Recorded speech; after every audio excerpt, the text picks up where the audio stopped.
Hey guys, tonight we begin not with ancient Rome or a battlefield, but with something far more ruthless and timeless: ambition in a three-piece suit.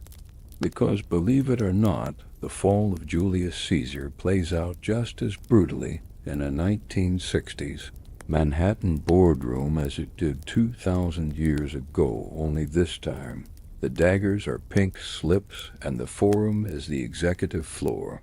From merger conspiracies to loyalty worth more than stock options, this is Shakespeare's tragedy reimagined for the Mad Men era, where power isn't just corrupting. It's a corner office with a view. So before you settle in, take a moment to like the video and subscribe, but only if you genuinely enjoy what I do here, around the world. And let me know in the comments where you're tuning in from and what time it is for you. It's always fascinating to see who's joining us from now. Dim the lights, maybe turn on a fan for that soft background hum. And let's ease into tonight's journey through the glass towers and moral shadows of 1960s corporate America. The morning of March 15th, 1967, broke cold and gray over Manhattan. Steam rose from the subway grates along Fifth Avenue, curling into the air like the smoke from 1,000 cigarettes. The glass and steel towers of the financial district caught the pale winter light, reflecting it back in fragments, as if the city itself were made of mirrors and ambition. Inside the marbled lobby of Caesar Industries headquarters, a celebration was already underway. Junior executives in crisp, dark suits and narrow ties clustered near the elevators, their voices echoing off the polished floors. Secretaries in bright shift dresses and perfectly coiffed hair whispered excitedly by the reception desk, their typewriters abandoned for the moment. The company had just closed the biggest merger in American corporate history. Caesar Germanicus, their chairman and chief executive, had swallowed 3 competing firms in a single quarter, absorbing their assets, their patents, their very identities into his growing empire. "He's done it again," said one young man, his face flushed with vicarious triumph.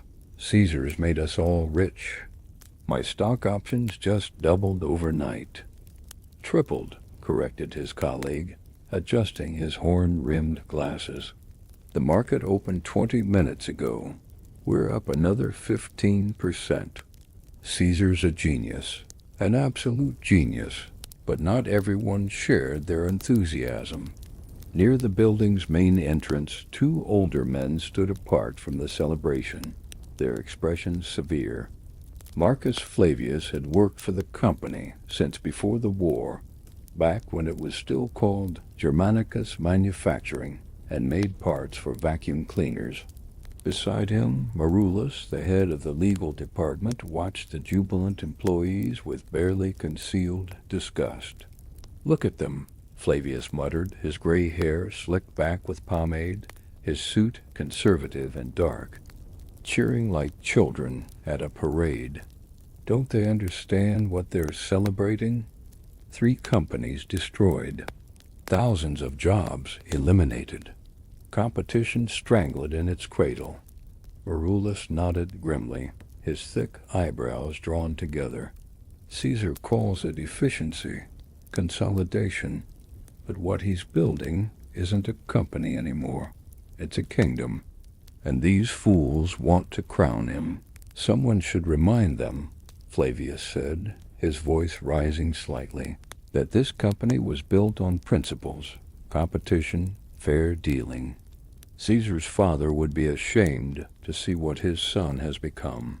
A young secretary passing by overheard this last comment. She stopped, her smile fading. "Mr. Flavius, how can you say such things? Caesar has made this company great. He's made us all prosperous." "Prosperity without principle is just greed, sweetheart," Flavius replied. "And greed has a way of consuming everything it touches. You'd do well to remember that." The girl hurried away, clutching her files to her chest. Marulus placed a warning hand on his colleague's arm. "Careful, Marcus, these aren't the old days. Caesar has eyes and ears everywhere. Speak too freely, and you'll find yourself on the street, pension or no pension." "Then perhaps it's time someone risked the street," Flavius said quietly. The elevator doors opened with a soft chime, and the crowd fell silent. Caesar had arrived. He emerged from the polished brass elevator like a conquering general entering Rome. At 42, Julius Caesar Germanicus was in his absolute prime, tall, broad-shouldered, with iron gray hair swept back from a commanding forehead. His suit was impeccably tailored, charcoal gray with the faintest pinstripe, his tie a bold burgundy silk. But it was his presence that truly commanded attention. He moved with the confidence of a man who had never known defeat, who had bent the market to his will through sheer force of personality and ruthless strategic brilliance.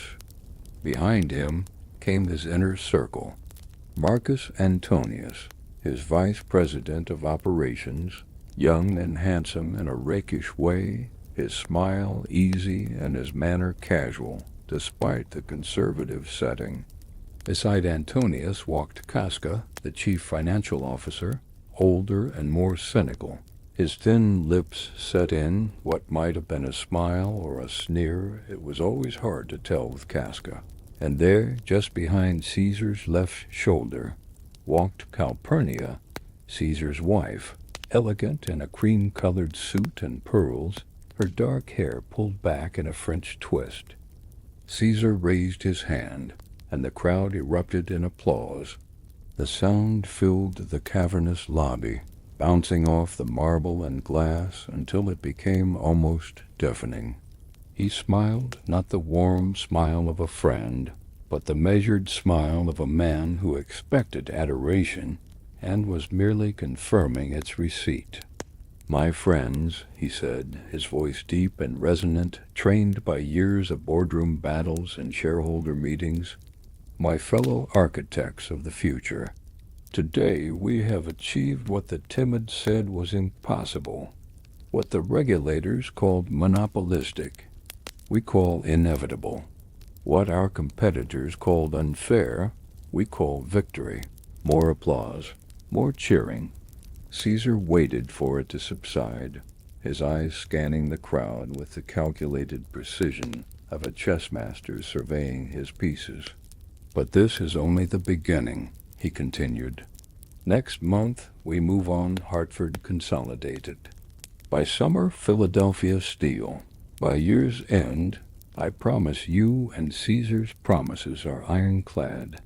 We will control 40% of all manufacturing capacity east of the Mississippi. We will be too big to regulate, too powerful to resist, too essential to fail." In the back of the crowd, a man watched this performance with troubled eyes. Marcus Brutus was Caesar's protégé, his golden boy, the vice president of strategic planning, and, many whispered, the heir apparent. At 35, Brutus had everything a man could want: wealth, position, respect. His suits were tailored on Savile Row. His apartment overlooked Central Park. His name appeared regularly in the business pages of the Times. Yet something in Caesar's speech made his stomach tighten with unease. Beside him, his wife Portia touched his arm gently. She was a striking woman, intelligent and perceptive, the daughter of Marcus Cadet, the legendary senator who had spent his career fighting corporate monopolies before his death 3 years prior. She wore her auburn hair in a simple style, refusing to adopt the elaborate bouffants that other executive wives favored. "You're troubled," she whispered, leaning close so only he could hear. "He speaks of controlling 40% of American manufacturing," Brutus replied quietly, his eyes never leaving Caesar. "That's not business, Portia. That's empire." Your father-in-law understood that, she said. He fought Caesar in Congress for 15 years, and it killed him, Brutus said. The stress, the battles, the endless hearings. His heart gave out fighting a man who cannot be fought through legitimate means. Before Portia could respond, a hand clapped Brutus on the shoulder. He turned to find Cassius standing behind him, a thin smile on his angular face. Gaius Cassius Longinus was the company's head of mergers and acquisitions, a brilliant, hungry man of 40, with thinning dark hair and eyes that seemed to calculate the value of everything they observed. He wore his ambition like other men wore cologne. It preceded him into every room. Quite a speech, wasn't it? Cassius said, his voice carrying a note of irony that only Brutus seemed to catch. Our emperor in full regalia. He's not an emperor, Cassius, Brutus said automatically, but the words felt hollow, even as he spoke them. Isn't he? Cassius moved closer, lowering his voice. He controls our salaries, our careers, our futures.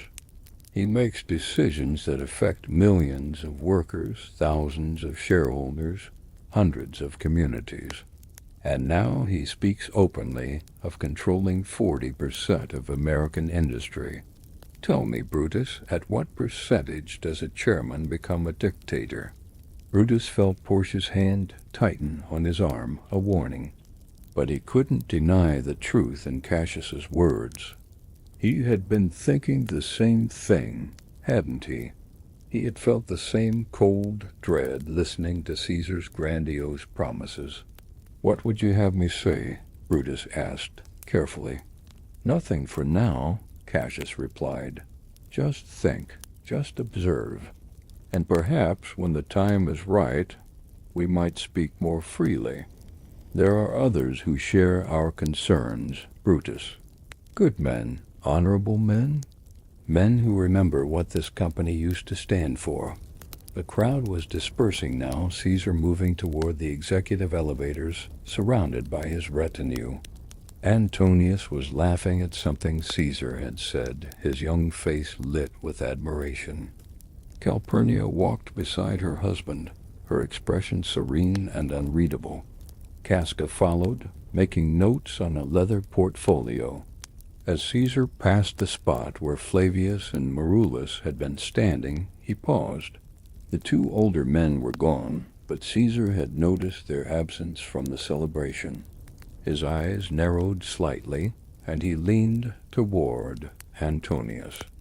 Where are Flavius and Marullus? Caesar asked. Antonius glanced around, then shrugged.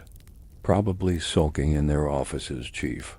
You know how the old guard gets. They remember the company when it was small and safe and insignificant.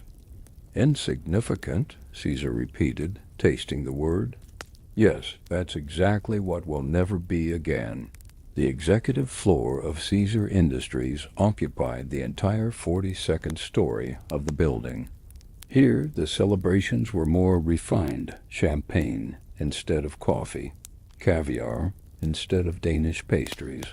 Floor-to-ceiling windows offered a panoramic view of Manhattan, stretching out in all directions, a concrete and steel kingdom that seemed to mirror Caesar's ambitions.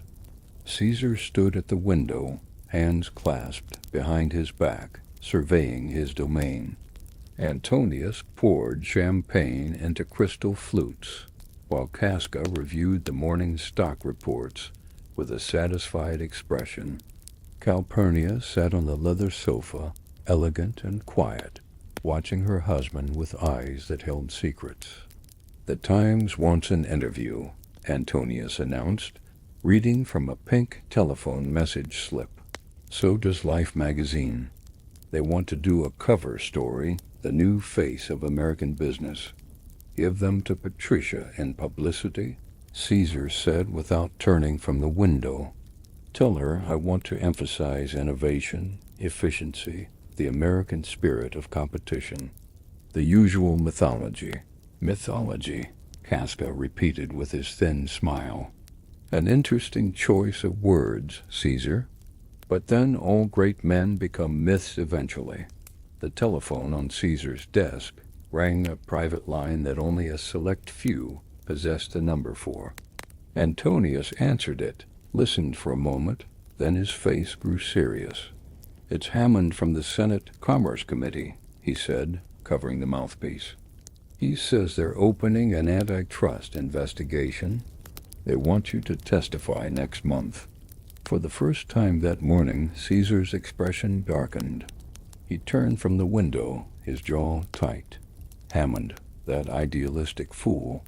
He thinks he can stop progress with subpoenas and congressional hearings." "Your father-in-law was Hammond's mentor," Calpurnia said quietly from the sofa. It was the first time she had spoken since entering the office. Marcus Cato taught him everything about antitrust law. Caesar shot his wife a sharp glance. "Your father was a dinosaur, Calpurnia. He believed in a world that no longer exists, small businesses, local competition, all that nostalgic nonsense. The future belongs to consolidation, to efficiency, to scale. Hammond will learn what your father never could. You cannot legislate against inevitability." "My father died believing in something," Calpurnia said, her voice still soft but carrying an edge like silk-wrapped steel. "What will you die believing in, Julius?" The room fell silent. Even Antonius, usually quick with a joke to diffuse tension, said nothing. Casca's pen stopped moving across his papers. Caesar stared at his wife for a long moment, then suddenly laughed, a big, booming laugh that seemed designed to shatter the uncomfortable quiet. "Die, darling, I'm immortal. Didn't you read the morning papers? They're already comparing me to Rockefeller, to Carnegie, to Morgan. Men like me don't die. We become institutions." But Calpurnia did not smile. She rose from the sofa with fluid grace, her pearls catching the light. "I had a dream last night, Julius. I dreamed your statue in the lobby was bleeding, blood pouring from its marble eyes, pooling on the floor, and all your loyal employees were washing their hands in it, smiling." "Darling, you've been reading too much Freud," Caesar said dismissively, but something in his eyes suggested her words had struck deeper than he wanted to admit. Before anyone could respond, there was a knock at the door. Caesar's secretary, a nervous young woman named Decius, entered with hesitant steps. "I'm sorry to interrupt, Mr. Germanicus, but there's someone here to see you. He doesn't have an appointment, but he says it's urgent. His name is Arthur Spurena. He's from the Financial Analysis Division." "I don't know any Arthur Spurena," Caesar said irritably. "He says he has information about the Hartford Consolidated merger. He says there are irregularities." Caesar's eyes narrowed. "Show him in." The man who entered was in his 60s, white-haired and stooped, wearing an outdated gray suit that had seen better days. His hands trembled slightly as he clutched a worn leather briefcase.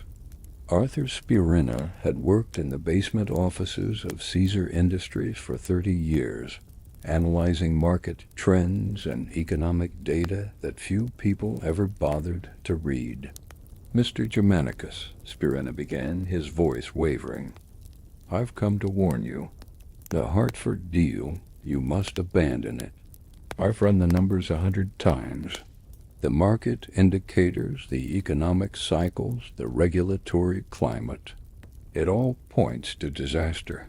Caesar studied the old man with a mixture of curiosity and contempt. "You've come to tell me my business?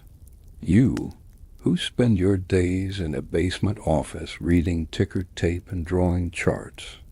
"I've studied markets for 40 years, sir," Spurena said, gaining a bit of confidence. "And I'm telling you, beware the Ides of March. That's when the Hartford merger finalizes. March 15th, today is the 1st. You have 2 weeks to reconsider. The signs are all there. A correction is coming, a crash. And if you're overextended when it hits, get out, Caesar said quietly. Sir, please. I said get out. Caesar's voice remained soft, but it carried the force of absolute authority. Antonius, have security escort Mr. Shakespearean back to his basement, and have personnel review his position. We don't need prophets of doom on our payroll. As the old man was led away, Caesar turned back to the window, but his reflection in the glass looked troubled, and his hand moved unconsciously to his chest, as if checking that his heart still beat. The evening of March 1st found Marcus Brutus alone in his study, the skyline of Manhattan glittering through the window like a constellation fallen to earth. His apartment on Central Park West was quiet. Portia had gone to bed an hour ago, exhausted from a day of volunteer work at the public library. But Brutus could not sleep. He sat in his leather chair, a tumbler of scotch untouched on the side table, staring at nothing. The study was lined with books, philosophy, history, political theory. His father-in-law's collection, mostly inherited after Cato's death.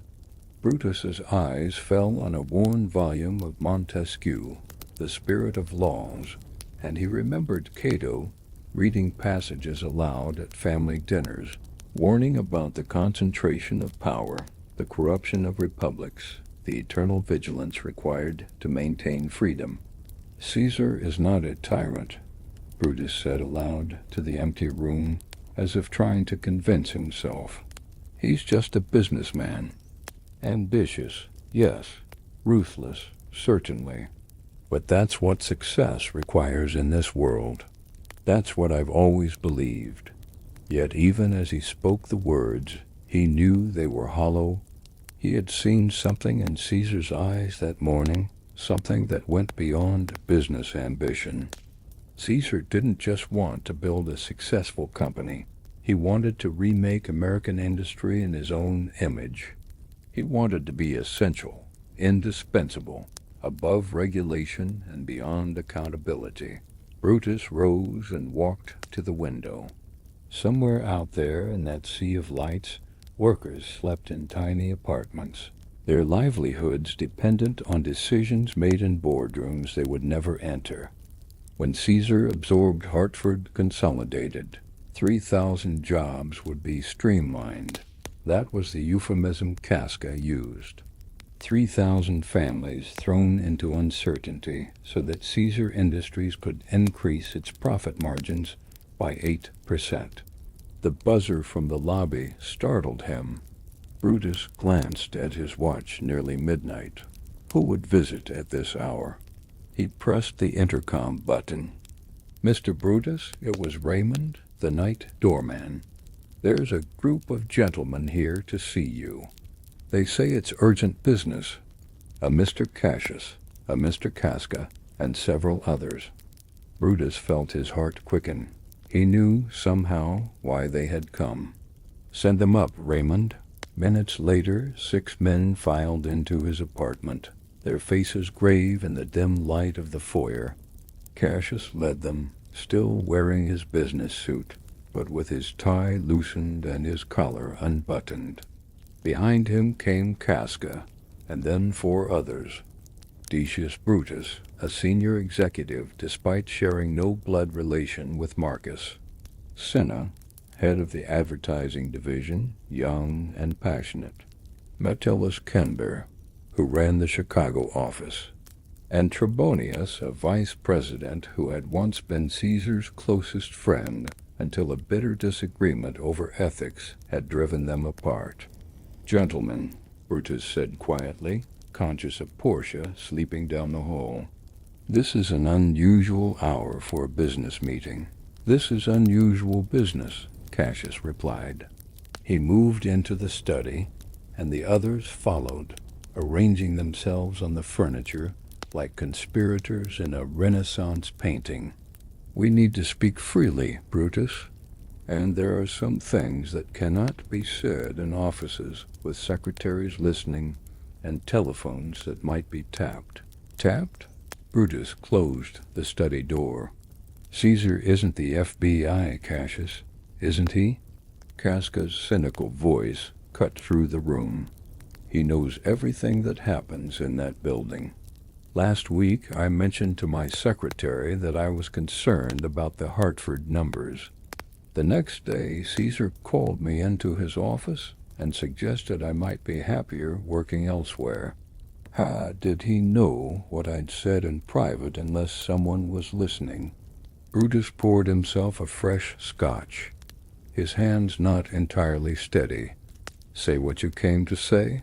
Cassius stood, his lean frame casting a long shadow in the lamplight. You know what we've come to say, Brutus. You've been thinking it yourself. I saw it in your face this morning.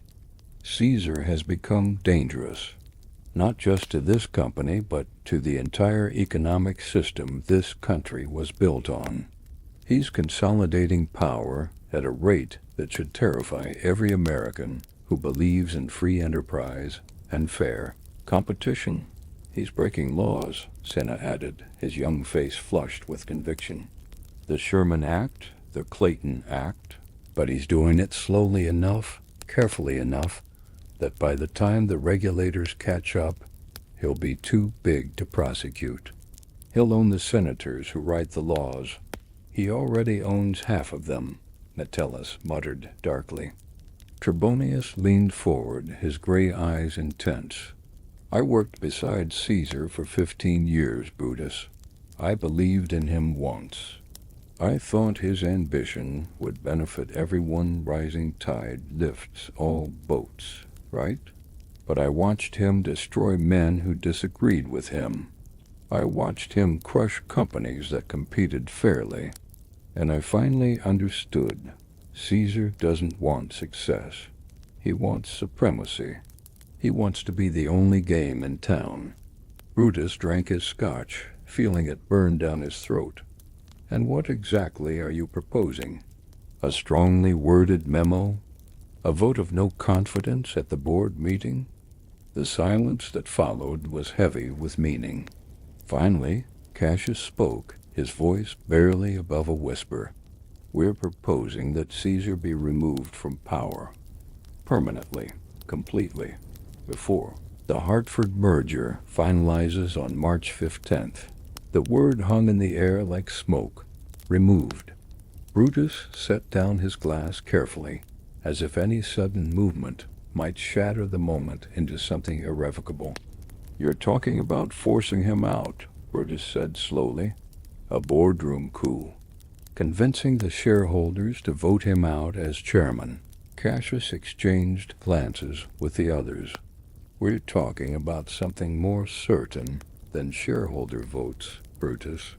Caesar controls 60% of the voting shares through various holding companies and proxy arrangements. He cannot be removed through legitimate channels. He's made sure of that. Then what? Brutus stopped, understanding dawning on his face. No, absolutely not. Listen to me. Cassius moved closer, his voice urgent and low. There are ways to remove a chairman that don't involve violence, but do involve finality, financial ruin, a carefully orchestrated exposure of his illegal activities, documents leaked to the right journalists, evidence delivered to the right prosecutors. We have access to Caesar's files, Brutus.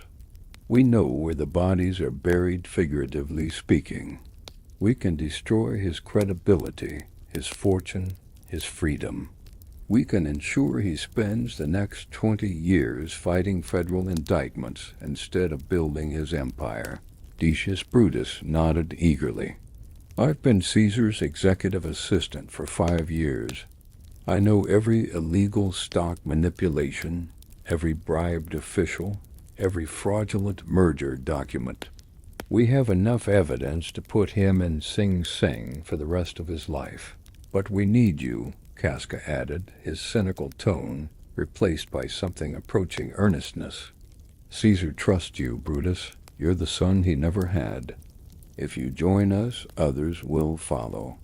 The board members who are afraid to act alone will find courage. The executives who whisper their concerns in private will speak them aloud. Your name, your reputation, your integrity, these are the keys that unlock this conspiracy.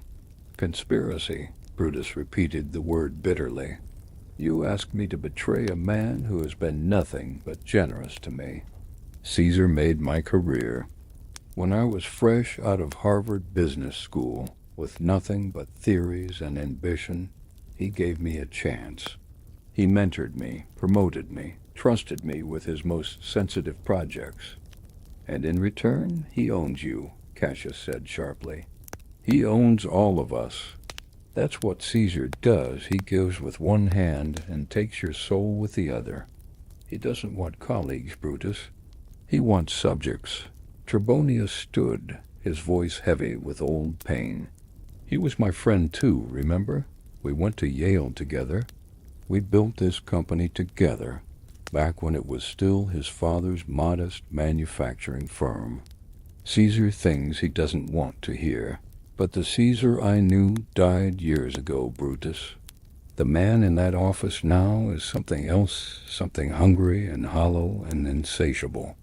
I tried to warn him, tried to remind him of the principles we started with. And you know what he did? He had me reassigned to the Denver office.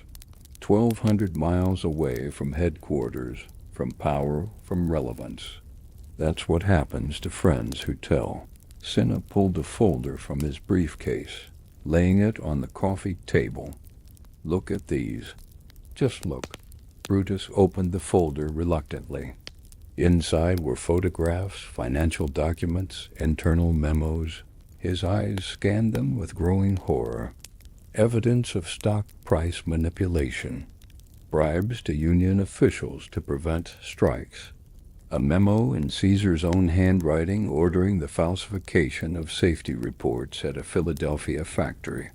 Another document showing payments to a lobbyist to kill consumer protection legislation. My God, Brutus whispered. Now you see, Cassius said softly. This isn't about business rivalry or wounded pride. This is about stopping a man who has placed himself above the law. If we do nothing, Brutus, we become complicit. Every worker whose pension is looted, every family thrown into poverty by his corporate raids, every small business crushed beneath his monopoly, their suffering is on our hands if we remain silent. Metellus spoke for the first time, his Chicago accent rough and direct. I got 3,000 workers in my plants who think Caesar is a god because he gave them a 5% raise last year. They don't know he's planning to close 2 of those plants next quarter and ship their jobs to Mexico. I've seen the projections, Brutus. By 1970, Caesar Industries will employ half the American workers it does today. Everything will be automated or outsourced, but the profits will be triple. And Caesar will be richer and more powerful than ever. Brutus closed the folder, his hands trembling slightly. He thought of his father-in-law, old Marcus Cotta, who had died fighting these same battles in the Senate. He thought of Portia sleeping in the next room, trusting him to be a man of honor. He thought of the young secretary that morning, smiling as she celebrated Caesar's triumph, not knowing she was cheering for her own eventual obsolescence.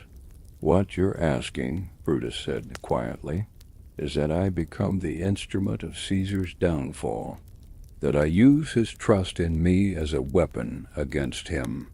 We're asking you to be what your father-in-law was, Cassius replied, a man who places principle above personal loyalty. A man who understands that sometimes the greatest act of patriotism is to remove a tyrant before he can consolidate his tyranny. Brutus walked to the window again, his silhouette dark against the glittering cityscape. For a long moment no one spoke. The only sound was the distant hum of traffic far below and the tick of the grandfather clock in the corner, Cato's clock, which Portia had insisted they keep. "If we do this," Brutus said finally, his voice barely audible, "it must be done cleanly. No violence, no melodrama. We are not gangsters. We are businessmen acting to preserve the integrity of American commerce." Cassius exhaled, relief evident in his posture. "Then you're with us?" "I'm saying, if we proceed, it must be done through legal channels. We expose Caesar's crimes, present the evidence to federal prosecutors. Let justice take its course." "Justice?" Casca laughed bitterly. "You think justice works that way? Caesar has friends at the Justice Department. He plays golf with the Attorney General. By the time any investigation gets started, he'll have destroyed the evidence and ruined all of us." "Then what do you propose?" Brutus turned to face them. "Specifically, no more metaphors. What exactly are you planning?" The conspirators exchanged glances. Finally, Cassius spoke. "March 15th, the day the Hartford merger finalizes. Caesar has scheduled a special board meeting at 2 o'clock. All the major shareholders will be there, all the senior executives. It's the moment of his greatest triumph. He'll announce the merger complete, unveil his plans for the next phase of expansion. That's when we strike," Decius continued. "Not physically, we're not savages, but we present the evidence, all of it. We have copies made and ready to distribute. We have journalists waiting outside. We have federal agents on standby. We corner him in that boardroom with all his crimes laid bare, and we force him to resign, immediately, publicly, with no time to spin the story or destroy evidence. And if he refuses?" Brutus asked. "He won't refuse," Cassius said with grim certainty, "because we'll make him understand that resignation is his best option. The alternative is prosecution, imprisonment, complete public disgrace. Caesar's not a fool. He'll take the deal. He'll step down, we'll install new leadership, and the company can begin to repair the damage he's done." Trebonius added, "We'll need you to get him there, Brutus. Caesar has been paranoid lately. He canceled last week's board meeting at the last minute. But if you personally assure him that everything is routine, that you've reviewed the Hartford paperwork, and it's all in order, he'll come. He trusts you absolutely." The words felt like a knife. "You want me to lie to him, to lure him into an ambush." "We want you to save this company," Cinna said passionately, "and maybe save this country from a man who sees democracy and free enterprise as obstacles to his personal glory." Brutus closed his eyes. He could see it all playing out, the boardroom confrontation, Caesar's face as he realized his protégé had turned against him, the media frenzy, the federal investigations, and at the center of it all, Brutus himself, branded forever as either a hero who stopped a tyrant or a traitor who destroyed his benefactor. "I need to think," he said. "This isn't a decision to be made at midnight on impulse." "We don't have much time," Cassius pressed. 2 weeks until March 15th.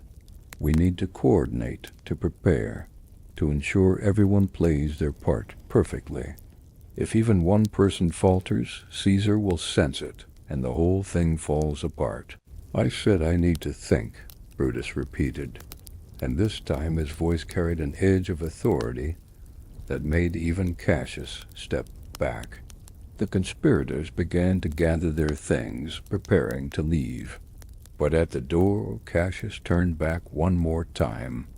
"Your father-in-law spent his entire career fighting men like Caesar through the law, through the system," he said quietly. "And where did it get him? A heart attack at 62, dying frustrated and defeated while Caesar's power only grew. Sometimes, Brutus, the system itself is corrupted beyond the point where it can heal itself. Sometimes good men have to step outside the rules to save the rules themselves. After they left, Brutus stood alone in his study for another hour. Finally, he walked down the hall to the bedroom. Portia was awake, sitting up in bed, her face pale in the moonlight streaming through the window. "I heard voices," she said. "Who was here?" Brutus sat on the edge of the bed, suddenly exhausted. "Men who want me to make an impossible choice. Between what and what? Between loyalty and justice. Between gratitude and conscience.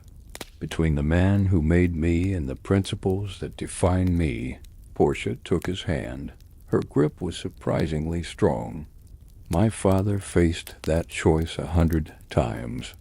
He always chose principle, and yes, it killed him. But he died knowing who he was. He died with his integrity intact. Can Caesar say the same?" Brutus looked at his wife Cato's daughter, raised on philosophy and civic virtue, married to a man who had prospered by serving power rather than questioning it. "If I do this," he whispered, "Caesar will never forgive me. History might never forgive me." "If you don't do this," Portia replied, "you'll never forgive yourself." Outside, the city glittered on, indifferent to the choices of small men in tall buildings. But somewhere in that vast landscape of glass and ambition, the machinery of conspiracy had been set in motion. And Marcus Brutus, standing at his window watching dawn break over Manhattan, knew that he had already made his decision. He just hadn't admitted it yet. The 2 weeks between that midnight meeting and the Ides of March passed like a fever dream. Winter gave way to early spring, but the weather remained unstable. One day bright and promising, the next dark with unexpected storms. The city seemed to mirror the tension building within Caesar Industries' executive corridors. Brutus moved through those days like an automaton, maintaining his performance of normalcy while conspiracy churned beneath the surface. He attended meetings, reviewed projections, smiled at Caesar's jokes, all while knowing that every interaction might be their last. The weight of what was coming pressed on him constantly, a stone in his chest that made breathing difficult. On the morning of March 13th, 2 days before the scheduled board meeting, Caesar called Brutus into his office. The chairman looked tired. There were dark circles under his eyes that even his expensive suits couldn't disguise. "Close the door," Caesar said, and Brutus felt his heart jump. Did he know? Had someone talked? Brutus had insisted on absolute secrecy, had made each conspirator swear not to discuss their plans even with trusted colleagues. But secrets had a way of leaking in corporate environments where loyalty was always negotiable. "I've been having strange dreams," Caesar said, surprising Brutus. The chairman was not a man given to discussing his inner life. Dreams of falling, of drowning in an ocean of blood. "Calpurnia says I cry out in my sleep." "Stress," Brutus managed to say. "The Hartford merger is the biggest deal of your career. It's natural to feel the pressure." Caesar shook his head, turning to look out his window at the city below. "It's more than that. I feel like the world is shifting beneath me. Like I'm standing on a stage and the audience is turned hostile without me noticing. Do you ever feel that way, Brutus?" "Sometimes," Brutus admitted, and it was the first honest thing he'd said to Caesar in 2 weeks. "Calpurnia wants me to cancel the board meeting," Caesar continued. "She had a dream last night. She saw my statue in the lobby weeping blood, saw my body carried through the streets while crowds cheered. She's become obsessed with omens and portents. This morning she consulted some ridiculous fortune teller who told her that March 15th would bring catastrophe. Brutus felt cold. Perhaps you should listen to her. Caesar turned sharply. Listen to superstition? To women's hysteria? I'm surprised at you, Brutus. You have a Harvard MBA. You understand that business is built on rational analysis, not prophetic dreams. Even rational men acknowledge intuition, Brutus said carefully. If something feels wrong, everything feels wrong lately, Caesar interrupted. But I'll tell you what's actually wrong. It's fear. Fear of my own success. Fear that I've climbed so high that the only direction left is down. It's a psychological phenomenon. I read an article about it in Psychology Today.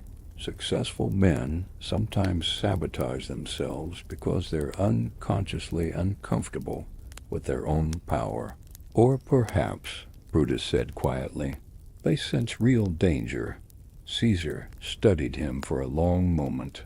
You've been distant these past 2 weeks, distracted. Is something troubling you? This was the moment. Brutus could end the conspiracy right now with a single confession. He could tell Caesar everything, the midnight meeting, the evidence they'd gathered, the plan for March 15th. Caesar would be furious, certainly. He would fire Cassius and the others, probably destroy their careers. But he might spare Brutus, might even be grateful for the warning. And then what? Caesar would continue his march toward monopoly. The illegal activities would go unpunished. The corruption would deepen. And Brutus would have proven that his integrity had a price, his own comfort and security. Just tired, Brutus said, and felt a part of his soul die with the lie. Caesar's expression softened. We're all tired. But after Friday we can rest. After the Hartford merger is complete, we'll be untouchable. I'm thinking of promoting you, Brutus, Executive Vice President, my right hand. You'll be the second most powerful man in American industry. How does that sound? Generous, Brutus said, the word tasting like ash. That evening, Brutus met with the conspirators one final time at Cassius's penthouse apartment on the Upper East Side. The mood was tense, focused. They went over the plan in meticulous detail. Caesar arrives at 2 o'clock, Cassius said, pointing to a diagram of the 42nd floor boardroom. We let him make his opening remarks about the Hartford merger. Let him have his moment of triumph. Then Metellus will raise a point of order, a question about the Denver subsidiary that requires board approval. Metellus nodded. It's a legitimate issue. Caesar will be annoyed but not suspicious. While he's addressing it, Casca will distribute the evidence folders to every board member. That's when we strike, Decius said. Before Caesar can react, before he can spin or deflect. 20 board members will simultaneously see documentation of securities fraud, bribery, safety violations, tax evasion. We'll have him cornered. And if he tries to leave? Cinna asked nervously. He was the youngest of the conspirators, and the reality of what they were about to do was beginning to show in his face. He won't leave, Cassius said with cold certainty. Caesar's ego won't allow it. When confronted publicly, he'll fight. He'll deny, he'll bluster, he'll try to intimidate. But that's exactly what we want. Let the board members see him cornered and desperate. Let them see the man behind the myth, Trebonius added. I've already briefed the journalists. They'll be waiting in the lobby. The moment Caesar walks out of that boardroom, whether in handcuffs or in disgrace, the story goes public. Every major newspaper in the country will have it by evening edition. Brutus had been silent, staring at the diagram of the boardroom. Now he spoke, his voice heavy. What if he resigns immediately? What if he simply admits everything and steps down without a fight? The conspirators looked at each other uncertainly. Cassius answered, "Then we've won. That's the best possible outcome. Caesar removed from power. The company saved. No prolonged battle." "Is it?" Brutus stood abruptly, walking to the window. Cassius's apartment overlooked the East River, and the lights of Queens glittered beyond the dark water. "Because I keep thinking about what happens after. Caesar Industries without Caesar. The company employs 80,000 people directly, supports another 200,000 through suppliers and contractors. If we destabilize the leadership, if we throw the company into chaos, what happens to those families?" "They'll be safer without Caesar," Casca said. His consolidation plans would have eliminated 50,000 jobs over the next 3 years. "You saw the projections." "I saw projections," Brutus agreed. "I also see the reality. Caesar built this company. His vision, his strategy, his force of will. Remove him suddenly and violently, and the whole structure might collapse. Stock prices will crash. Investors will panic. Our competitors will circle like sharks." Cassius stood and walked over to Brutus, his voice urgent. "This is exactly what Caesar counts on. The idea that he's made himself indispensable, that we need him despite his crimes. But it's a lie, Brutus. Companies survive leadership changes all the time. Good companies become better once tyrants are removed. And what about us?" Brutus turned to face the group. "We'll be the men who brought down Caesar Germanicus. Some will call us heroes, others will call us traitors. But either way, we'll be marked. Every business decision we make for the rest of our careers will be viewed through that lens. Can we live with that?" A heavy silence fell over the room. Finally, Trebonius spoke, his gray eyes tired but resolute. "I've already made my peace with it. I lost Caesar's friendship years ago when I chose conscience over convenience. I sleep better now than I did when I was helping him build his empire." "As do I," Metellus said. "I think of those workers in Chicago who trust me to look out for them. How can I look them in the eye if I stay silent while Caesar plans their destruction?" One by one the others affirmed their commitment. Only Brutus remained conflicted, and everyone in the room could see it. Cassius pulled Brutus aside as the meeting broke up. "You're still not certain." "I'm certain Caesar has committed crimes," Brutus said. "I'm certain he's dangerous. What I'm not certain of is whether we have the right to be judge, jury, and executioner. We're not the law, Cassius. We're just men with our own ambitions and resentments." "You think I'm doing this out of resentment?" Cassius's voice was sharp. "You think this is about my ego? Isn't it, at least partly? Caesar passed you over for the CFO position last year. He gives you orders instead of asking your opinion. He treats you like a useful tool instead of an equal partner. Tell me honestly, if Caesar respected you more, would you still be planning this?" Cassius's jaw tightened. "That's unfair. But is it untrue?" For a moment anger flashed in Cassius's eyes. Then, surprisingly, he deflated. "Maybe you're right. Maybe some of this is personal, but that doesn't make Caesar less dangerous. A man can have mixed motives and still do the right thing, Brutus. The question isn't whether we're perfect moral actors. The question is whether the world is better with Caesar in power or without him." Brutus had no answer for that. The next day, March 14th, the eve of the confrontation, passed in a blur of final preparations. The conspirators moved through the office like actors rehearsing for opening night, each playing their part with careful precision. Casca arranged the document folders with meticulous attention. Decius confirmed the board meeting logistics. Metellus prepared his parliamentary motion. Everything was ready. That evening, as Brutus prepared to leave the office, he encountered Caesar one last time.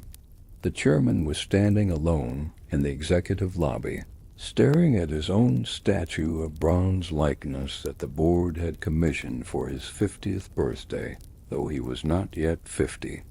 The statue depicted Caesar in a heroic pose, one hand extended as if grasping the future itself.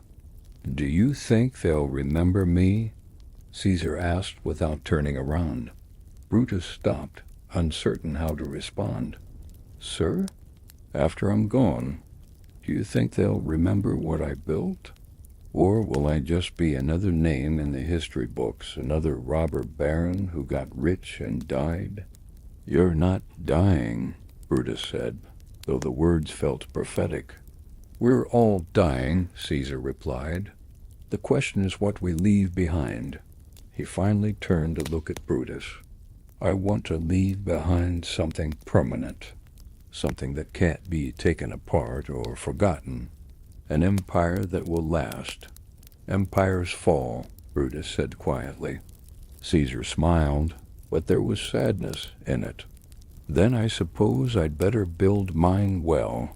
March 15th dawned gray and cold. A late winter storm had blown in overnight, coating Manhattan in a thin layer of sleet that made the sidewalks treacherous, and the skyscrapers looked like tombstones against the heavy sky. Brutus woke early, having barely slept. Portia was already awake, sitting by the window in her dressing gown, watching the storm. "It's today," she said without turning around. "Yes. Are you certain this is right?" It was the first time she had questioned the plan. For 2 weeks, Portia had been his rock, supporting his decision even when he wavered. But now, on the morning of execution, even she seemed to doubt. "No," Brutus admitted. "I'm not certain of anything anymore, except that doing nothing is also a choice, and I can't live with that choice."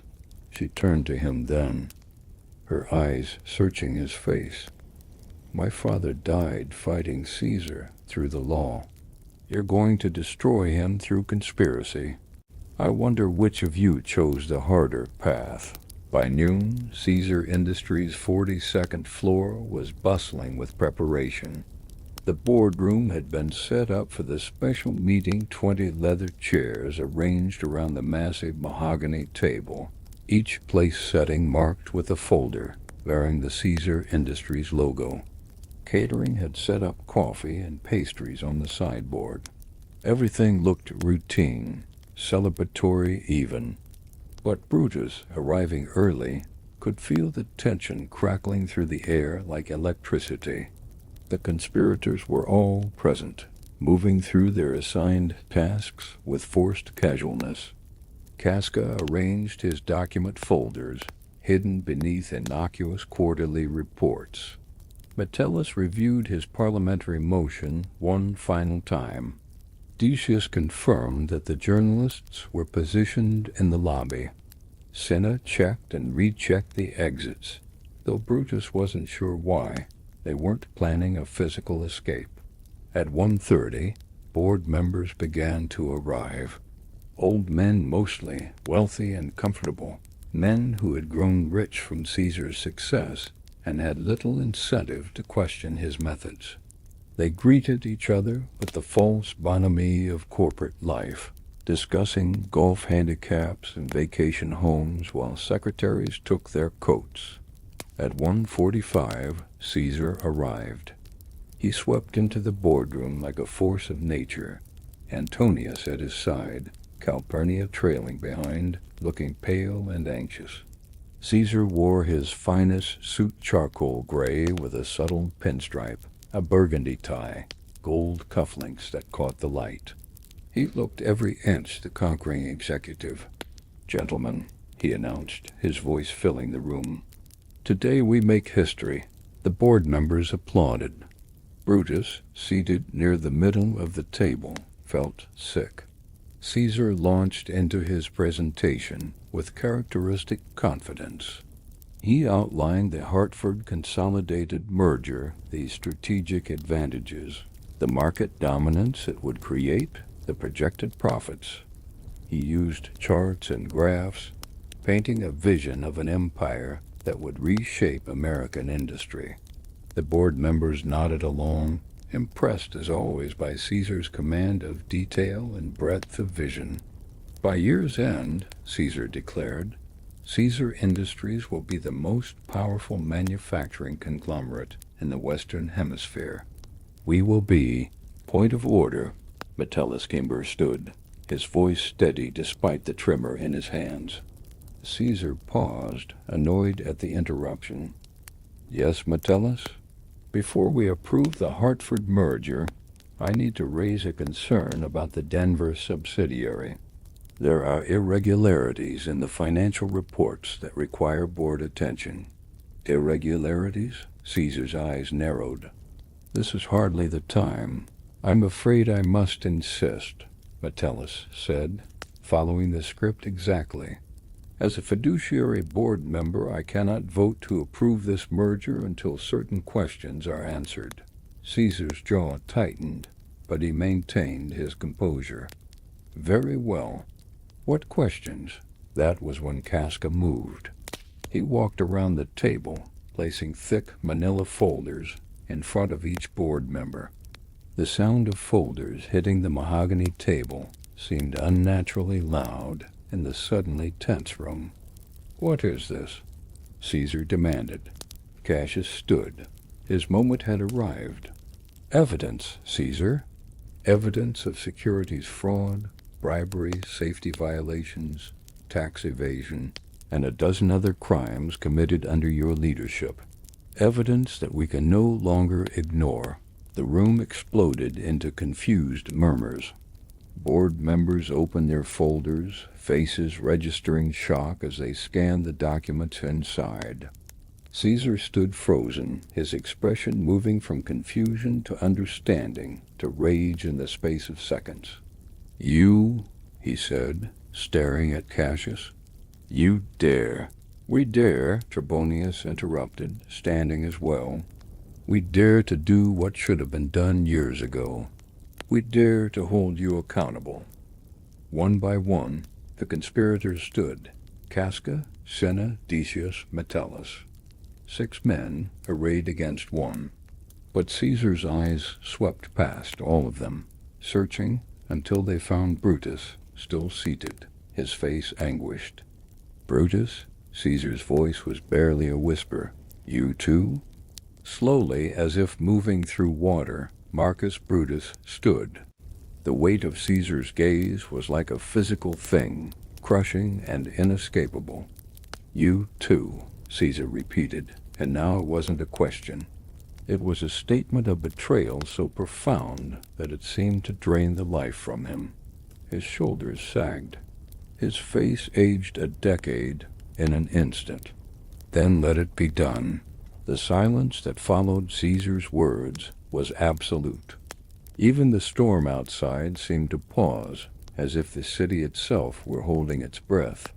Caesar stood at the head of the table, a man who had commanded empires, now reduced to something smaller, something mortal. Then, without warning, he laughed. It was a terrible sound, harsh and broken, like glass shattering. So this is how it ends, not with failure, not with market forces or regulatory action, but with betrayal. How perfectly Shakespearean. This isn't betrayal, Brutus said, finding his voice at last. This is justice. The evidence is irrefutable, Caesar. You've broken laws, destroyed lives, corrupted everything you've touched. We're giving you a chance to resign with dignity before federal prosecutors become involved. Caesar's eyes blazed. Dignity? You ambush me in front of the board with accusations and call it dignity? You, Brutus, you, whom I loved like a son, whom I elevated and enriched, you stand there speaking to me of justice? Because you loved me, Brutus replied, his voice cracking. I owe you honesty. And the honest truth is that you've become dangerous. Not just to this company, but to everything we claim to believe in: free enterprise, fair competition, the rule of law. You've made yourself into exactly what this country was founded to prevent. A tyrant. A tyrant, Caesar repeated softly. He looked around the table at the board members, most of whom couldn't meet his eyes. Is that what you all think? That I'm some kind of dictator? One of the older board members, Thomas Lepidus, cleared his throat nervously. Caesar, I've known you for 20 years. I've admired you, profited from your leadership. But these documents, he gestured helplessly at the folder in front of him. If even half of this is true, we have no choice but to demand your resignation. No choice, Caesar echoed. He turned to Antonius, who had been standing frozen in shock. Marcus, you've been silent. What do you think? Am I a tyrant? Antonius's face was pale, his easy charm completely absent. I think these men have just destroyed the greatest business leader of our generation based on a pile of documents that may or may not be legitimate. I think they've staged a coup and dressed it up as corporate governance. Thank you, Caesar said quietly. Then he straightened, and some of his old authority returned. Very well. You want my resignation? You'll have it. But not because I've done anything wrong. I resign because I will not waste my time fighting small-minded men who mistake ambition for criminality. This company will collapse without me, gentlemen. Give it 6 months. You'll be begging me to return. That won't happen, Cassius said firmly. The transition will be orderly. We've already discussed leadership structure. Brutus will assume the role of acting chairman until a permanent replacement can be selected. Caesar's head snapped toward Brutus. Of course. You get my throne. Tell me, Brutus, was that the plan all along? All this talk of justice and principle, was it just ambition dressed up in moral clothing? No, Brutus said, horrified. I never wanted. But you'll take it anyway, Caesar interrupted. You'll sit in my office, sleep in my chair, run my company. And you'll tell yourself you did it for noble reasons. That's the thing about betrayal. Brutus, it always sounds so righteous in the betrayer's mind. He turned and walked toward the door. Calpurnia reached for his arm, but he gently pushed her hand away. At the threshold, he paused and looked back one final time. History will judge which of us was right, Caesar said. But I promise you this, you won't enjoy your victory. Power obtained through conspiracy never sits easy on the conscience. You'll wake every morning wondering if your own lieutenants are plotting against you, if your own protégé is sharpening his knife. You've set a precedent today, gentlemen, and precedents have a way of repeating themselves. Then he was gone, striding through the executive offices with Antonius hurrying after him. The board members sat in stunned silence, still processing what had just occurred. Some looked relieved. Others looked uncertain. A few looked frankly terrified at the enormity of what they'd just participated in. Brutus remained standing, his hands gripping the back of his chair so tightly his knuckles were white. He felt hollow, emptied out. They had won. Caesar was finished. So why did it feel like defeat? Cassius came around the table and placed a hand on Brutus's shoulder. You did the right thing. Remember that. You did what had to be done. But before Brutus could respond, Decius burst into the room, his face flushed with excitement and fear. The press is going insane. Someone leaked the story before Caesar even left the building. It's on the radio. Winds just broke it. Caesar Industries chairman resigns amid criminal allegations. The phone system is jammed with calls. Reporters are swarming the lobby. Let them swarm, Cassius said. We have nothing to hide. The truth is on our side. But as Brutus looked around the boardroom at the scattered documents, the abandoned coffee cups, the empty chair where Caesar had sat just minutes before, he wondered whose truth would ultimately prevail. Caesar's truth of betrayal and conspiracy, or their truth of justice and necessary intervention. Outside the windows the storm intensified, sleet turning to rain, washing the city clean or drowning it. It was impossible to tell which. Within hours the story had spread across the country like wildfire. Every television network interrupted regular programming with special reports. Walter Cronkite's grave voice intoned the details on CBS Evening News. The New York Times prepared an emergency extra edition. On Wall Street, Caesar Industries stock went into free fall, dropping 30% before trading was halted. Brutus sat in what had been Caesar's office, what was now his office, watching the chaos unfold on 3 television screens simultaneously. The phone rang constantly, but he had instructed his secretary to hold all calls. He needed time to think, to process, to understand what they had unleashed. The door opened without knocking. Cassius entered, his face triumphant despite the obvious exhaustion. Have you seen the coverage? We're heroes, Brutus. The Times is calling us corporate patriots. The Washington Post says we've struck a blow for competitive markets and ethical business practices. Some are calling us heroes, Brutus corrected, gesturing at the screens. Others are using different words. Look. On one screen, a financial analyst was speaking. This is a disaster for American business. Whatever Caesar's flaws, he was a visionary leader. Removing him through internal conspiracy rather than legal process sets a dangerous precedent. What board is safe if executives can simply ambush their chairman? Cassius waved dismissively. Talking heads protecting the establishment. They'll change their tune once the criminal investigations begin. The Justice Department has already announced they're reviewing our evidence. Have you spoken to the workers? Brutus asked quietly. The factory floor employees? The people whose livelihoods depend on this company's stability? They'll be fine. Better than fine once we... I spoke to the union representative an hour ago, Brutus interrupted. He said their members are terrified. Caesar might have been ruthless, but he was predictable. Now they don't know who's in charge, what policies will change, whether their jobs are safe. We've created exactly the kind of uncertainty that destroys worker confidence. Cassius's expression hardened. Are you having second thoughts?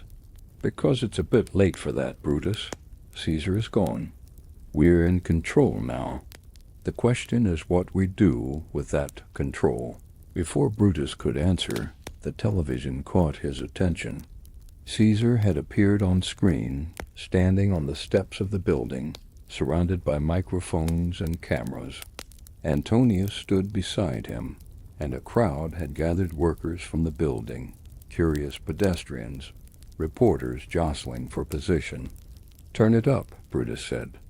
Caesar's voice filled the office, still commanding despite his defeat. I want to thank my colleagues for their years of service. Whatever our disagreements, I bear them no ill will.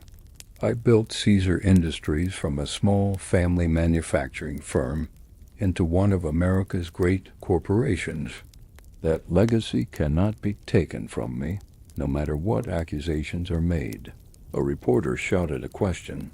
Mr. Germanicus, are the criminal allegations true? Caesar's smile was cold.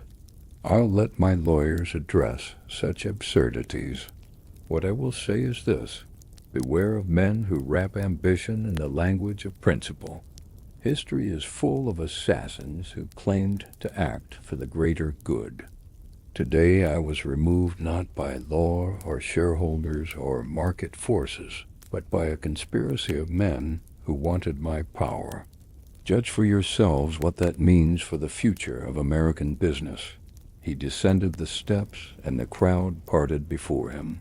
But as he reached the street, something unexpected happened.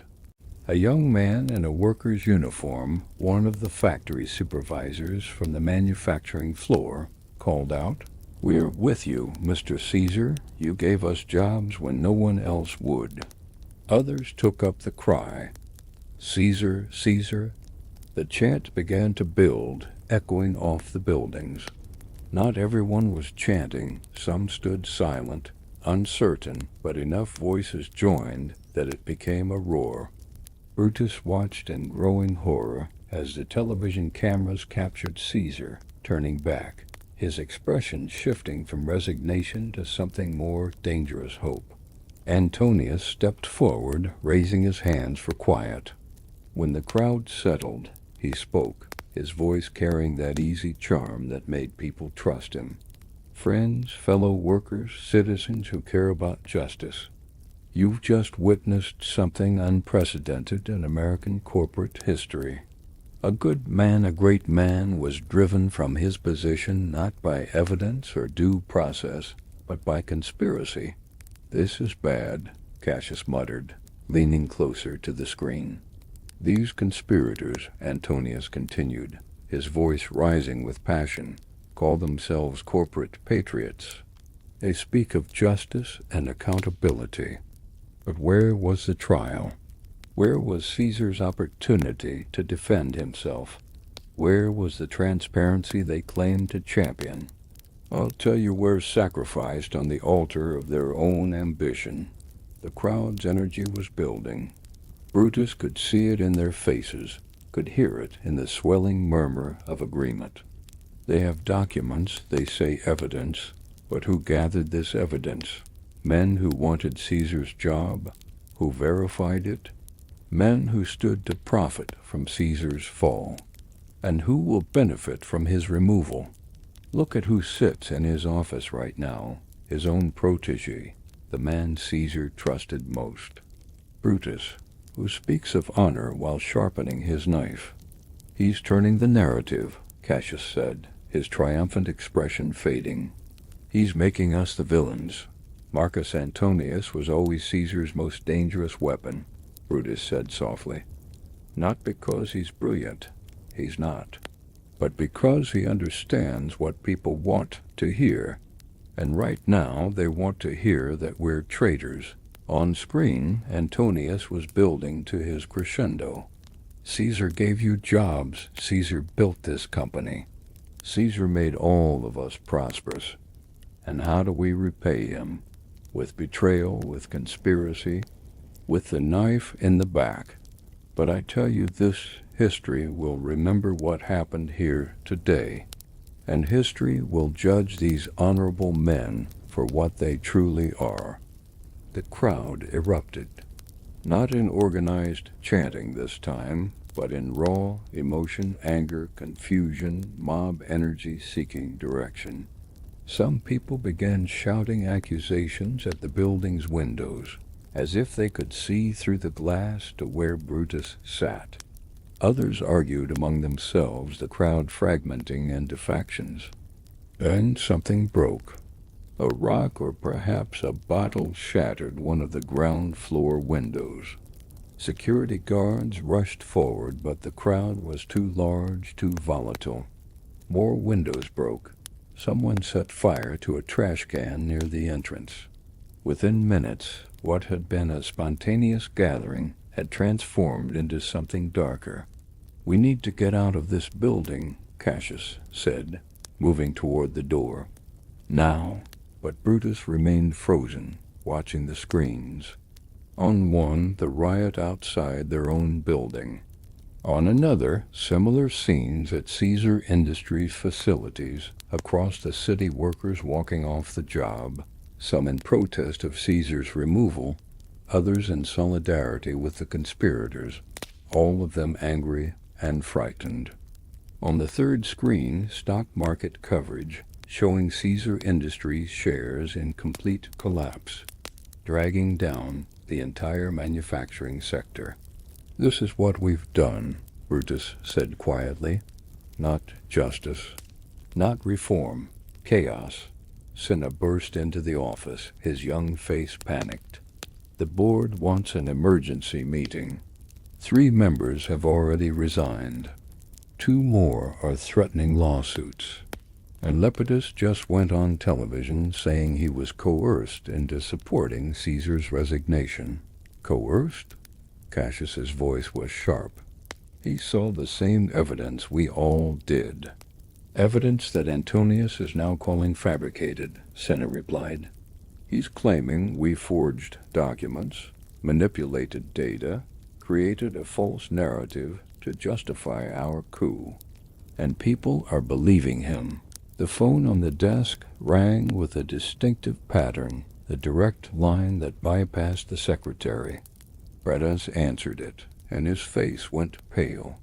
"I understand," he said after listening for a moment. "Yes, I'll make a statement." He hung up and turned to the others. "That was the Justice Department. They're suspending their investigation into Caesar pending a review of how we obtained the evidence. There are questions about corporate espionage, violation of attorney-client privilege, potentially illegal surveillance." "That's absurd," Cassius protested. "Everything we gathered was from company files we had legitimate access to." "Did we?" Brutus asked. "I never questioned it before, but now—" "Decius, you said you had access to Caesar's private files because you were his assistant. But did you have authorization to copy and distribute them?"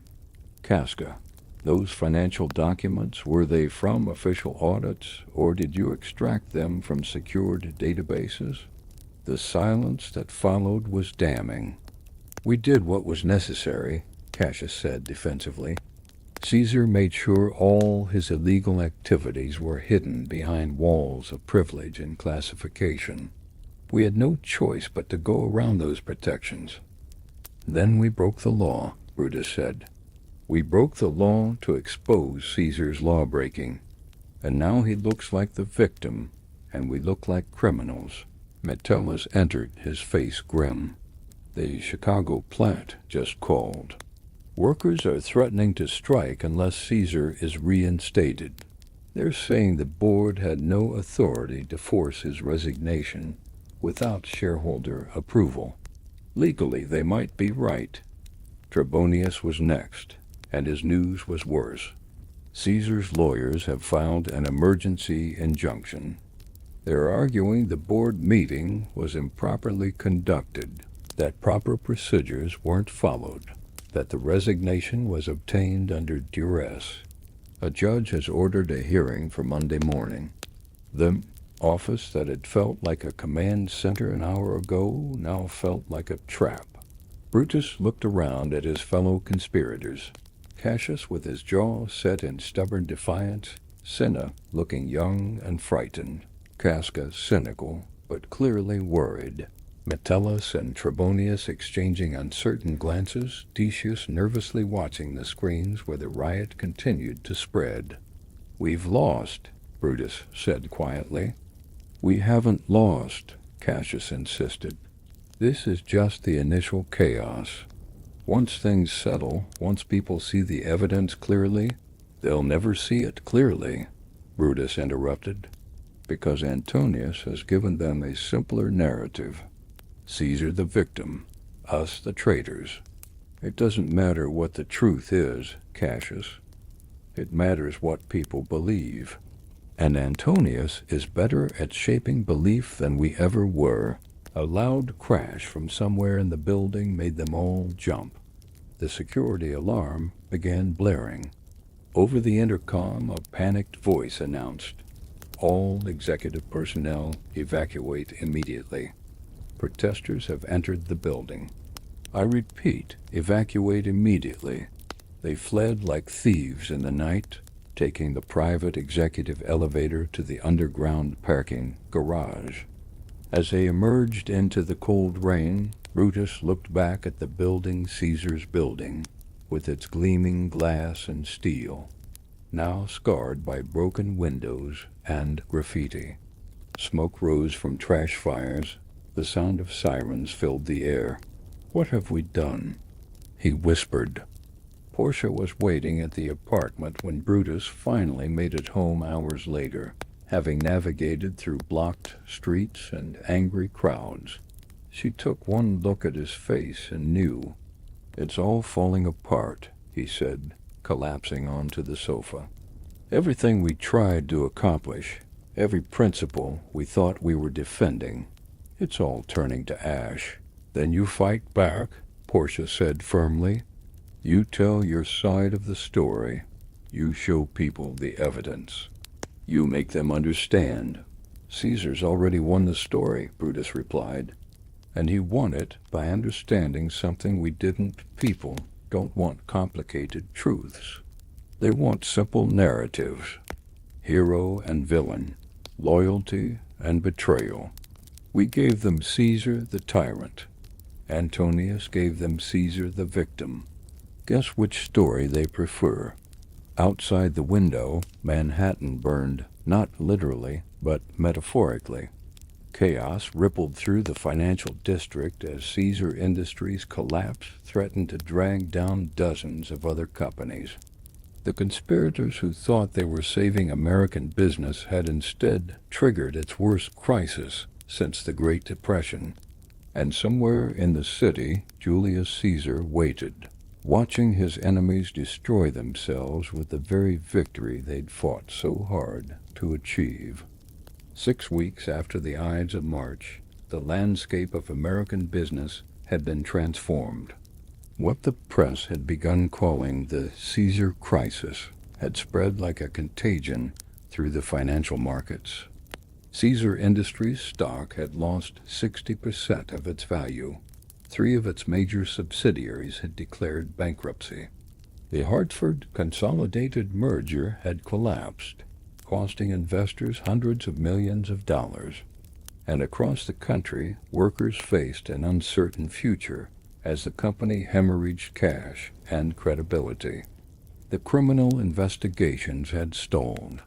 Caesar's lawyers had successfully argued that the evidence obtained by the conspirators was inadmissible, gathered through corporate espionage and violation of executive privilege. The Justice Department, facing political pressure and legal complications, had quietly shelved the case. Caesar himself remained free, rebuilding his reputation through carefully orchestrated media appearances where he played the wounded statesman betrayed by ungrateful subordinates. Brutus, meanwhile, had become a pariah.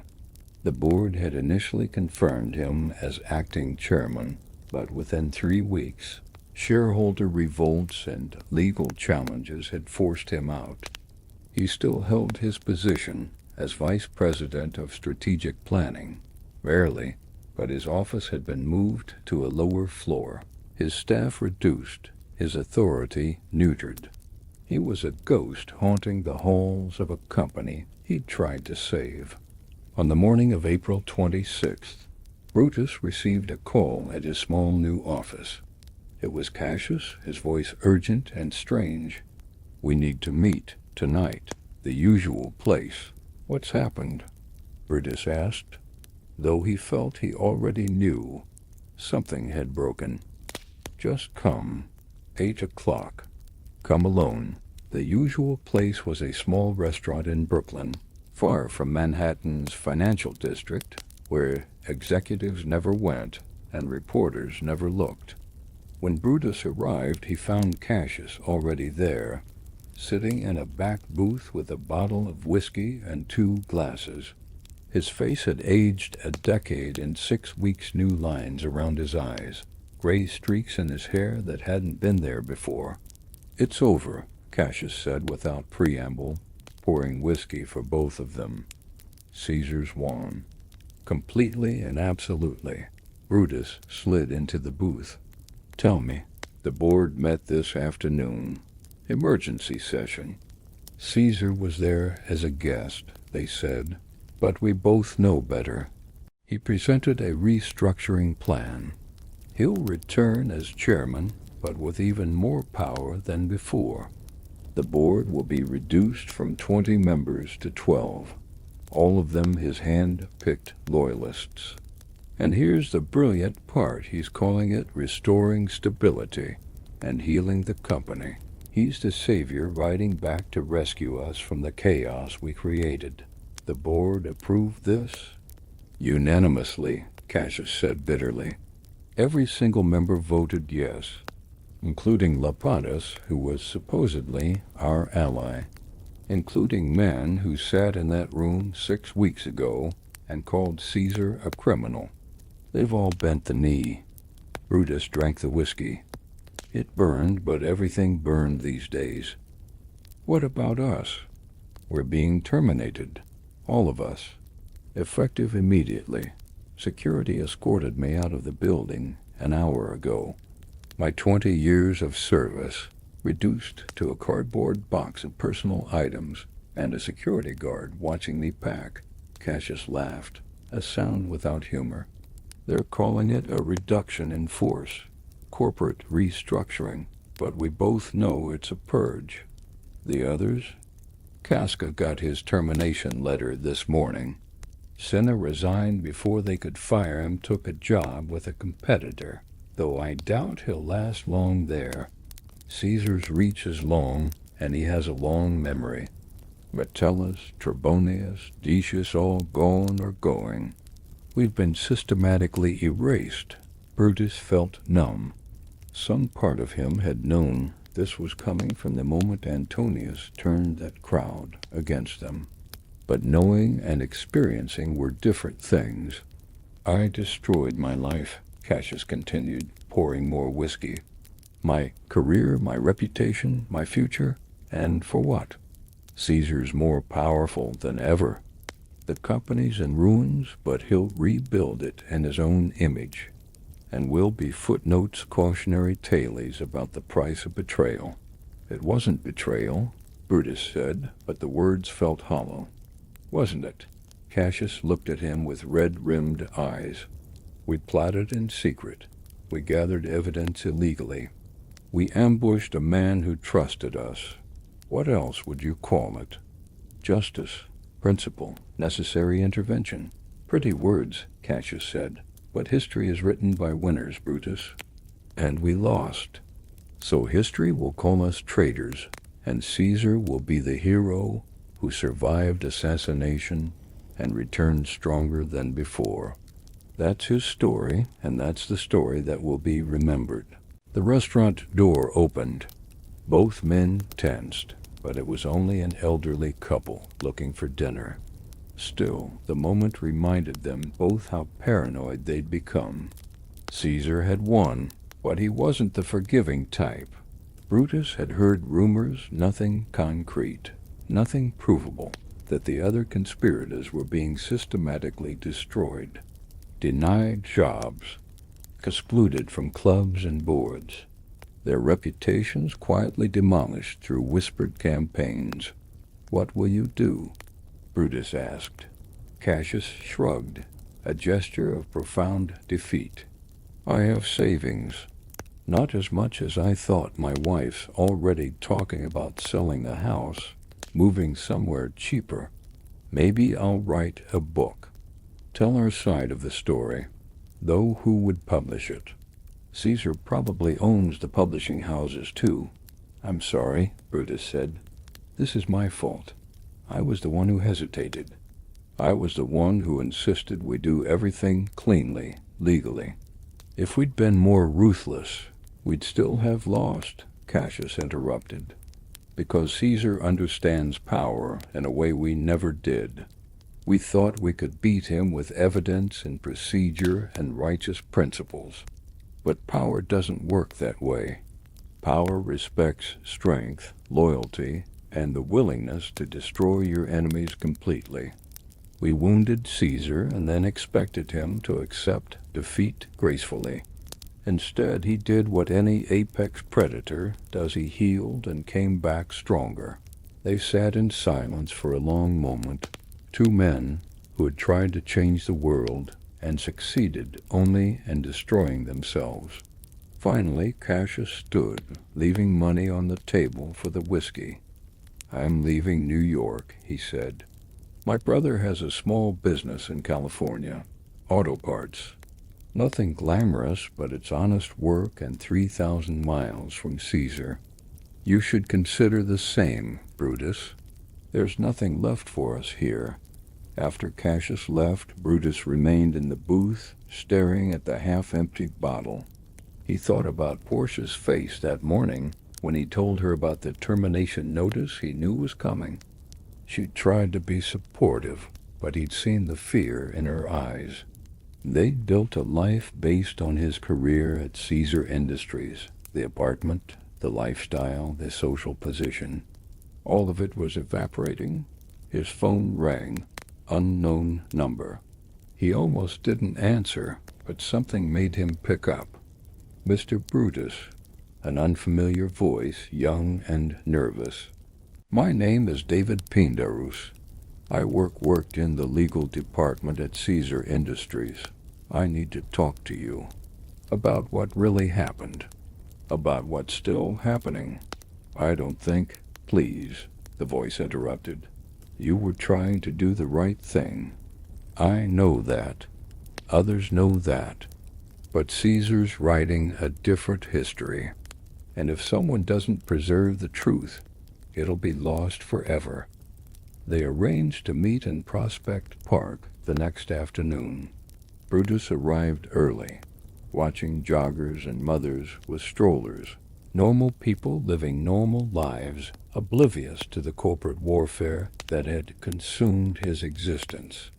Pindarus appeared right on time, a young man in his 20s, probably fresh out of law school, carrying a briefcase and looking over his shoulder like a spy in a bad movie.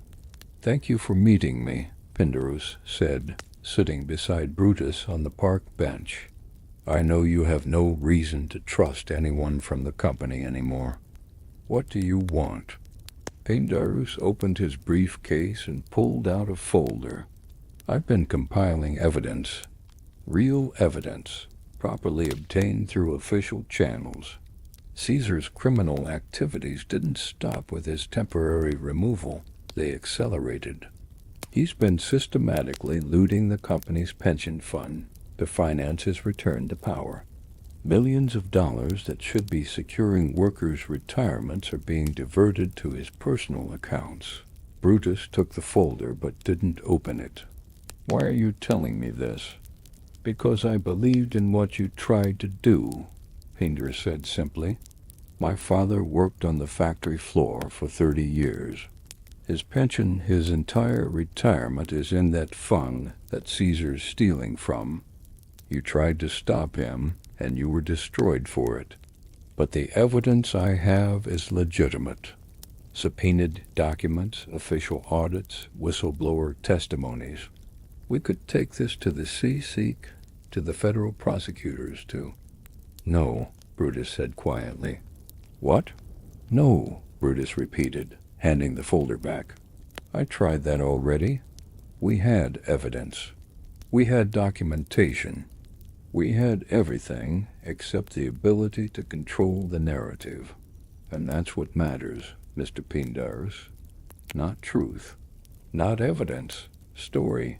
And Caesar tells better stories than we do. So you're just giving up?" There was accusation in the young man's voice. "I'm accepting reality," Brutus replied. "Caesar Industries is Caesar's company. It always was. We were all just living in his empire, thinking we had agency when we were really just pieces on this chessboard. And now the game is over." Pindarus stood, frustrated and disappointed. "My father believed in men like you. Men who would stand up to power, who would fight for what's right.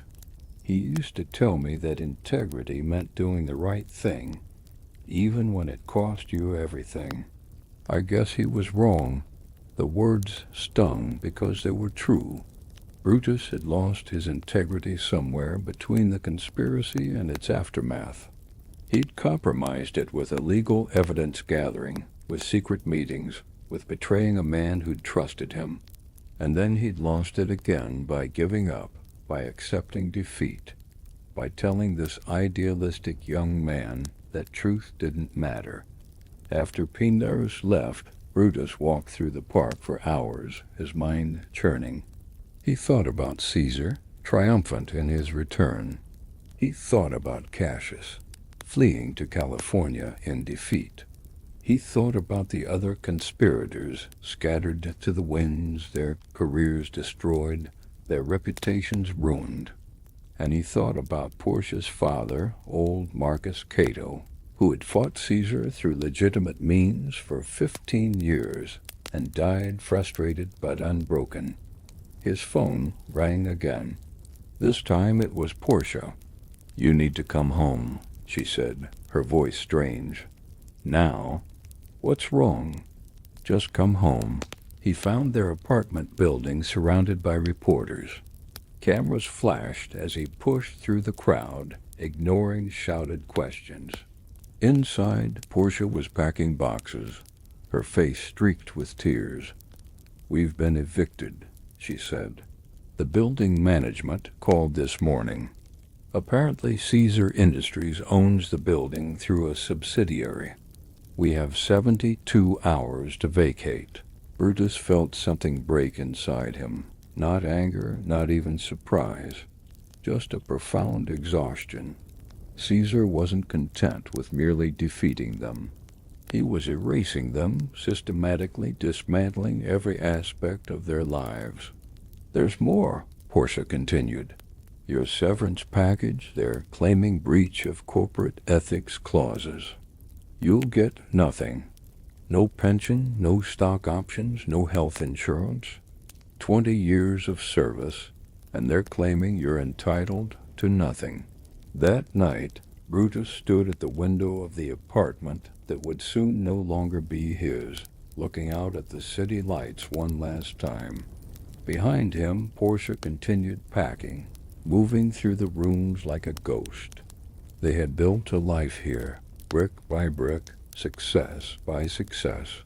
Now it was being dismantled, just as systematically.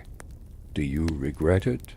Portia asked finally, standing in the doorway with a box of books. "Everything we did, everything we lost. Do you regret trying to stop him?" Brutus considered the question carefully. "I regret how we did it. The secrecy, the conspiracy, the betrayal of trust. But stopping Caesar? No.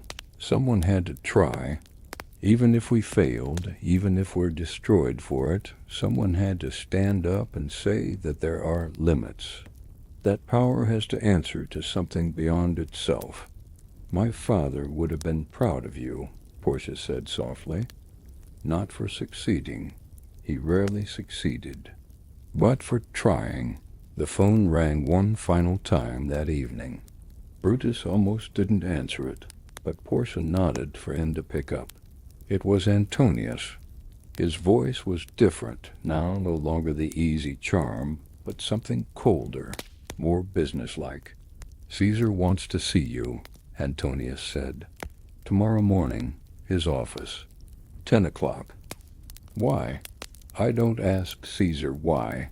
I just deliver messages." "Be there, Brutus?" "It's not a request."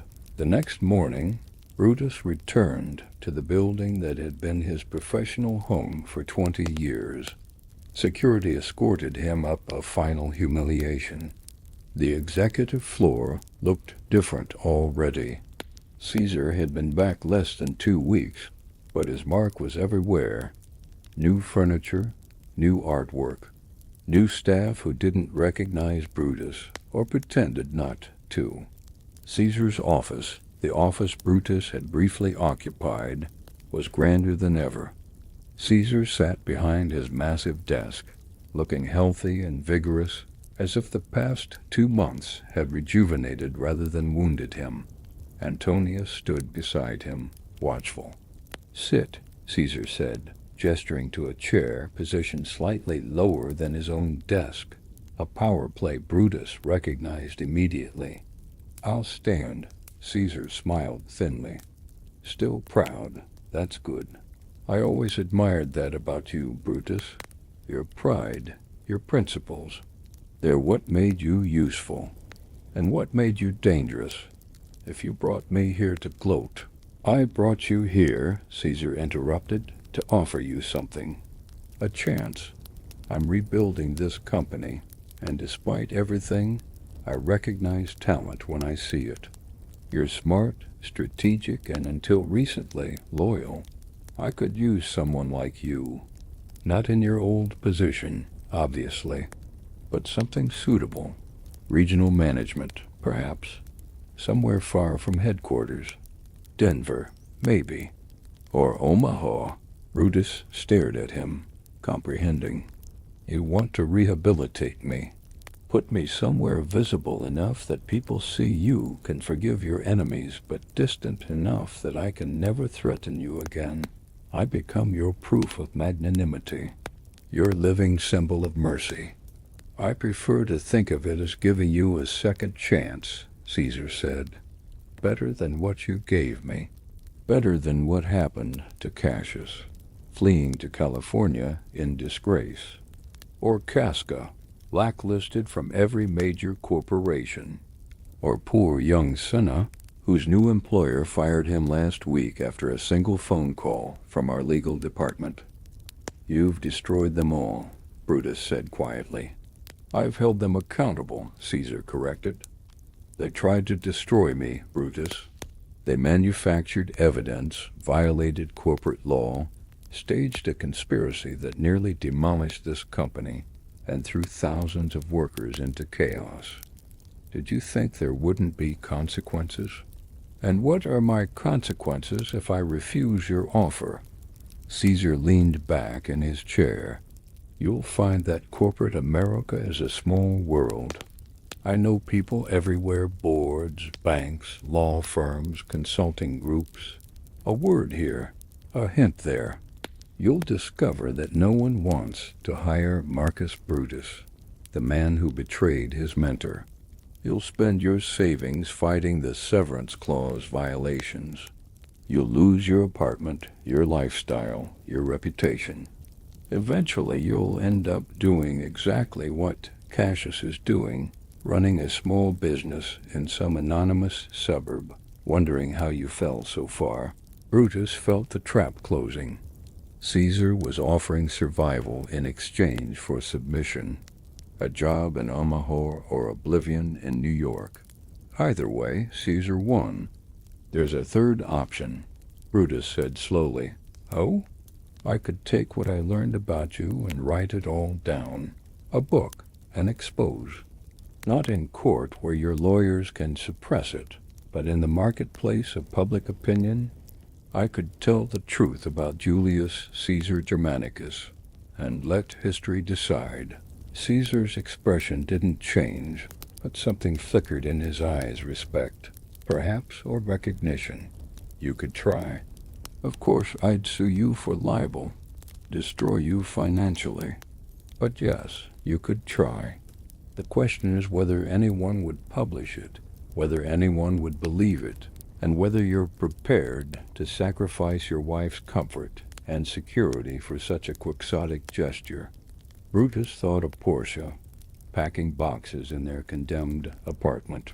Thought of her father, dead at 62 from the stress of fighting unwinnable battles. Thought of the young lawyer Pindarus, still believing that truth and evidence mattered. "I'll think about your offer," Brutus said finally. "Don't think too long," Caesar replied. "The position in Omaha closes next week."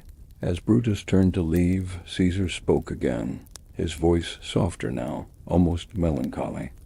You know what the real tragedy is, Brutus? I genuinely cared for you, like a son, and you might have been right about me. Maybe I was becoming what you feared. Maybe I needed someone to hold up a mirror and show me the monster I was turning into. But instead of talking to me, instead of trying to save me, you decided to destroy me. And in trying to destroy me, you destroyed yourself. That's not justice. That's just waste. Brutus walked out of the building into the gray Manhattan morning.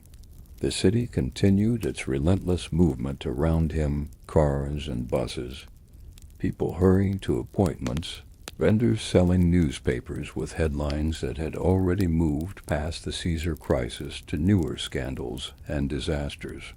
He thought about accepting Caesar's offer, about Omaha and a quiet life of managed irrelevance. He thought about refusing and facing systematic destruction. And he thought about a third path, not the book, which Caesar was right about being quixotic, but simply living with what he'd done, carrying the knowledge that he'd tried to do the right thing in the wrong way, and that the consequences would echo through the rest of his life. On the corner he passed a newsstand. The Times headline read, "Caesar Industries stock rebounds on chairman's return." Below it, a smaller story, "Federal prosecutors close Caesar investigation, cite insufficient evidence." History belonged to Caesar now. The narrative of betrayal and redemption, of the great man wounded by ungrateful subordinates and returning stronger than ever. That was the story that would be told in business schools, in boardrooms, in the legends that accumulated around powerful men.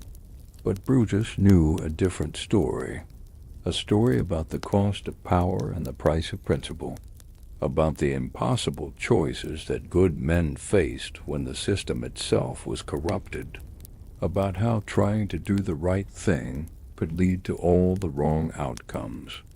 He walked into the gray morning, carrying that knowledge like a stone, knowing that Caesar had won every battle except the one that mattered, the battle for Marcus Brutus's soul. He had lost everything else, but he still knew who he was. And perhaps, in the end, that was the only victory possible against a man like Caesar. Behind him, high in the tower, Caesar watched from his window as Brutus disappeared into the crowds, a small figure swallowed by the vast machinery of the city. Caesar turned back to his empire, to the reconstruction of his power, to the next conquest. The world spun on. Caesar built his monuments, and somewhere in the anonymous flow of Manhattan life, Brutus began the long, slow work of learning to live with consequences. The Ides of March were over, but their echoes would resonate forever.